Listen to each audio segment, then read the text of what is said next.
ও sheet.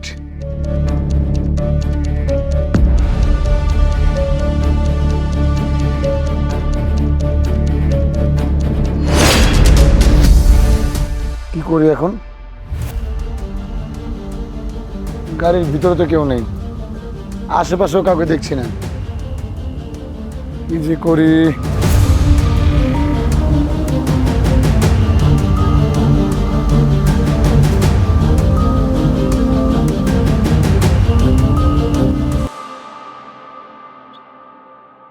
আসসালামু আলাইকুম sir. ওয়ালাইকুম আসসালাম। কে আপনি? স্যার, আমাকে ডেকেছিলেন ওই যে আপনার গাড়িতে স্ক্র্যাচ ফেলে দিয়েছিলাম না? ও আচ্ছা, আপনি সেই লোক। আসুন, ভিতরে আসুন, বসুন।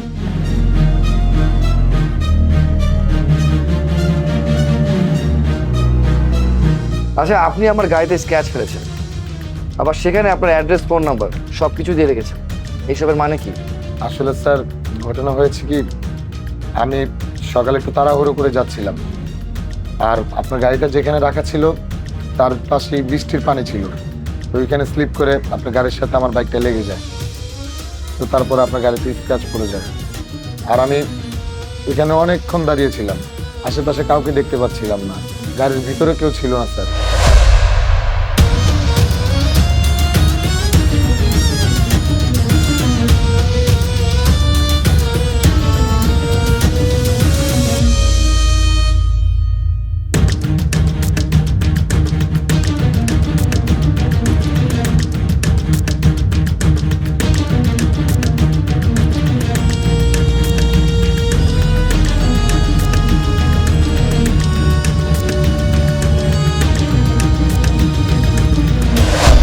তো এই জন্য আমি আর কি এখান থেকে চলে গেছি। কিন্তু স্যার, আমি ওইখানে অনেক টাইম ওয়েট করেছি, কিন্তু কাউকে পাচ্ছিলাম না, কেউ আসে নাই।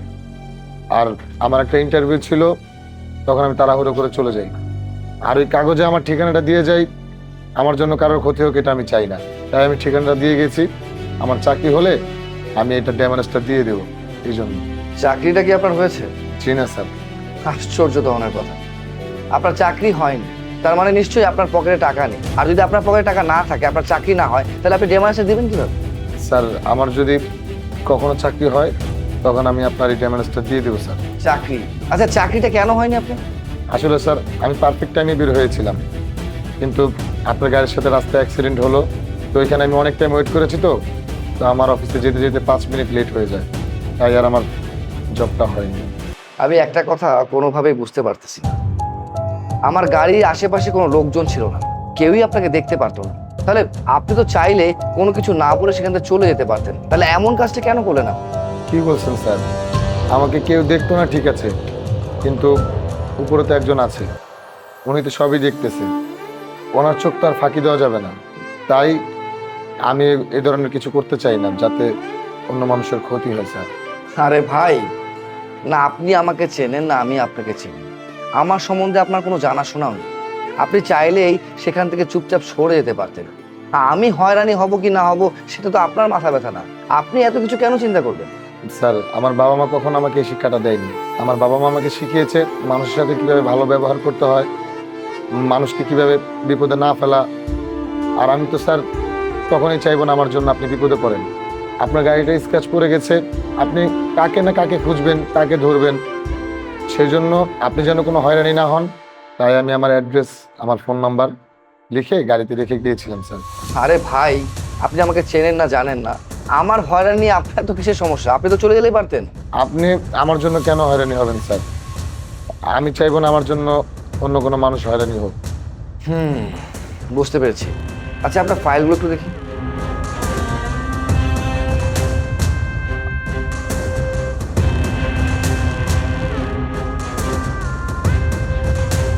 মাশাআল্লাহ, আপনার তো কোয়ালিফিকেশন অনেক ভালো। স্যার, এডুকেশন অনেক ভালো ঠিকই, কিন্তু স্যার আমার কপালটা অতটা ভালো না। কি বলেন? আপনার কপাল ভালো না?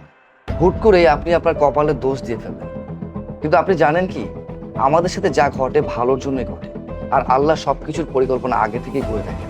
আপনার সাথে কখন কি ঘটবে বা ভবিষ্যতে কি হবে সবকিছুই কিন্তু আগে থেকে পরিকল্পনা মাফিক করা থাকে। এই যে দেখুন না, আজকে আপনার সাথে কি হলো, আপনি যাচ্ছিলেন একটা জবের ইন্টারভিউ দেওয়ার জন্য, বাট বাই এনি চান্স আপনি আমার গাড়ির সাথে অ্যাক্সিডেন্ট করেন, আর যার ফলে আপনার ইন্টারভিউটা দেওয়া হলো না। একবারে বলতে পারেন আপনি কিন্তু চাইলে ওখান থেকে চলে যেতে পারতেন, বাট আপনি সেটা করলেন না। আপনি সোজাসুজি আমার গাড়ির ড্যামারেজ দেওয়ার জন্য সেখানে আপনার মোবাইল নাম্বার, অ্যাড্রেস সব কিছু দিয়ে গিয়েছিলেন, যাতে করে আমি আপনার সাথে যোগাযোগ করতে পারি। আর আপনার এই পরিকল্পনাই আপনাকে আমার অফিস পর্যন্ত নিয়ে গেছে। আর এই যে আপনি আজকে আপনার কপালকে দোষী করছেন, কিন্তু আপনি জানেন আপনার সাথে যা হয়েছে ভালোই হয়েছে। আজকে আপনি যে অ্যাক্সিডেন্টটা করেছেন, যার কারণে আপনার 5 মিনিট লেট হয়েছে, অ্যাট দ্য রিজন আপনার চাকরিটা কিন্তু সেখানে হয়নি। আপনি কি একটা বারের জন্য ভেবে দেখেছেন যে সেখানে আপনার রিজিক ছিল কি ছিল না? যেখানে আপনার রিজিক নেই সেখানে আপনি শত চেষ্টা করলেও আপনার কখনোই কোনোদিন সেই রিজিক আসবে না। আর যেখানে আপনার রিজিক আছে সেখানে আপনার ভাগ্য আপনাকে টেনে নিয়ে আসবে। হ্যাঁ, একদম আপনি ঠিক কথা শুনেছেন। আর আপনার ভাগ্য আমার এই কোম্পানিতে আছে। আই মিন আল্লাহ আপনার চাকরি আমার কোম্পানিতে রেখেছেন। কি বলছেন স্যার? আপনি সত্যি বলছেন? হ্যাঁ, আমি একদম সত্যি কথা বলছি। আমার কোম্পানিতে আপনার মতো একজন সৎ দক্ষ লোক হচ্ছিলাম, যে কিনা আমার কোম্পানিকে সুন্দরভাবে পরিচালনা করতে পারবে। আর তাছাড়া এখনকার সময়ে এসে এই ধরনের লোক পাওয়া খুবই ভাগ্যের ব্যাপার। আপনার ফ্যামিলি শিক্ষা এবং আপনার সততা আপনাকে এমন এক পর্যায়ে নিয়ে গেছে তা আপনি নিজেও কখনো কল্পনা করতে পারেন। তবে হ্যাঁ, সব সময়ের জন্য আমার কোম্পানিতে জব করতে গেলে আপনাকে সততা এবং ইমানদারের সহিত আমার কাজ করতে হবে। অনেক ধন্যবাদ স্যার। আমি সৎ এবং নিষ্ঠার সাথে আমার কাজ করার চেষ্টা করবো স্যার। ঠিক আছে, অ্যাজ এ সুপারভাইজার হিসাবে কালকে থেকে আপনি আমার কোম্পানিতে জয়েন করবেন। একজন লোক আমার কোম্পানিতে খুবই দরকার। আসি স্যার। ঠিক আছে, আসুন।